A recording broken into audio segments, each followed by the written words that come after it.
this loss to me is on Josh McDaniels. You don't make a call like that with the game on the line. It was only 2 minutes left.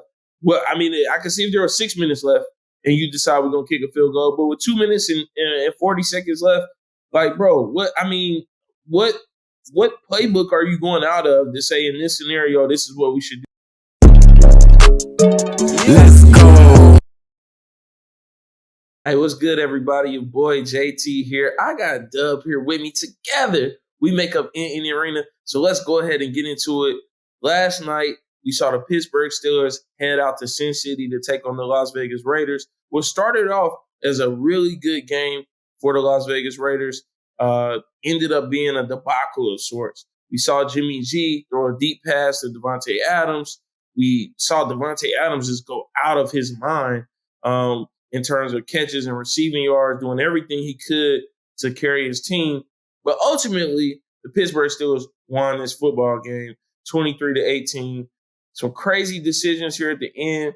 Las Vegas had 4th and 1, had an opportunity to go for it, chose not to. They kicked the field goal. They made the field goal, but there was a penalty called on the Pittsburgh Steelers. They got half the distance to the goal. First down. We saw a series of mid, at best, play calls when they had the ball in the red zone. And ultimately, they chose to kick a field goal again. But on top of that bad decision, which ended up losing them the game, Jimmy G threw 3 interceptions last night. So I got to ask you, Doug, what are your thoughts? Is this loss more on Josh McDaniels or is it more on Jimmy Garoppolo? That's a good question. I'm going to take a 3-step approach with my response.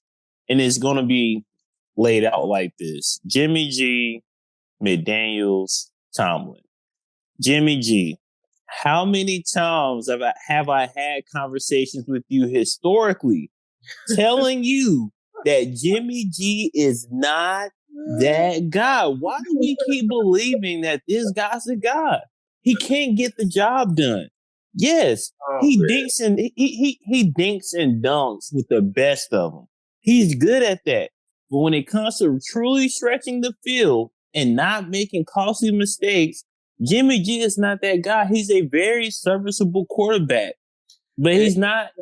Let me respond to that. I don't want to cut you off, Dub. No, go ahead. It's fine. Go ahead. I have to acknowledge, I have had these debates with you.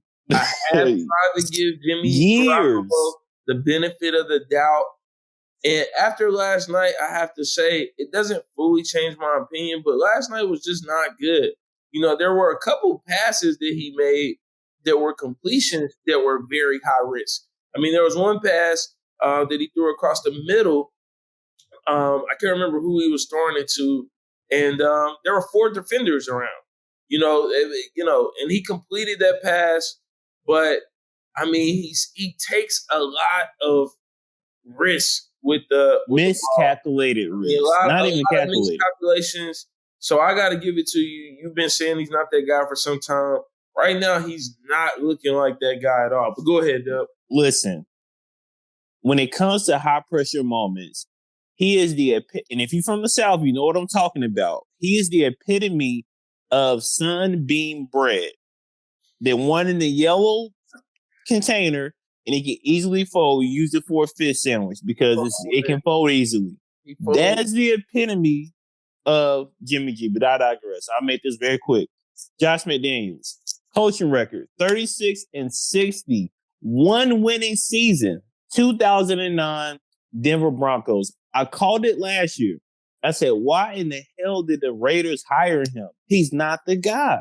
And you can even tell in Davante Adams' body language, why are we calling this play? This makes absolutely no sense. And then you trade off De'Aaron Wilder. That was the dumbest thing. And then lastly, shout out to Mike Tomlin. Time and time again, we doubt this man. This man can coach. He can coach.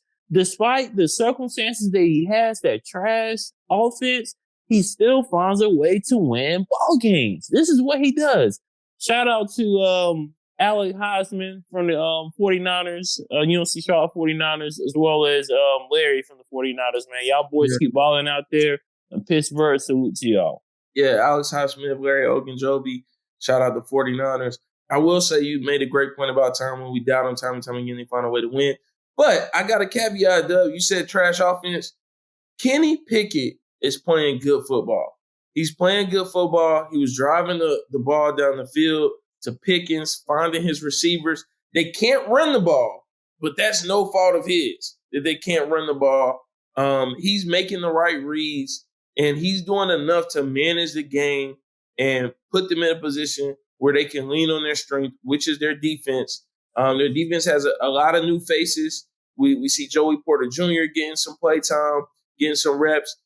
Patrick Peterson, who it doesn't even look right seeing him in the black and yellow, but they've got a lot of new pieces, and that defense, again, has one of the best defensive players in the league right now, TJ Watt, one of the best of all time, actually. Stud. And, hey, Tomlin says defense wins championships. Everybody says that, and he's proven that this defense can carry this team. And I told you also, Doug, you said you didn't think Kenny Pickett would start.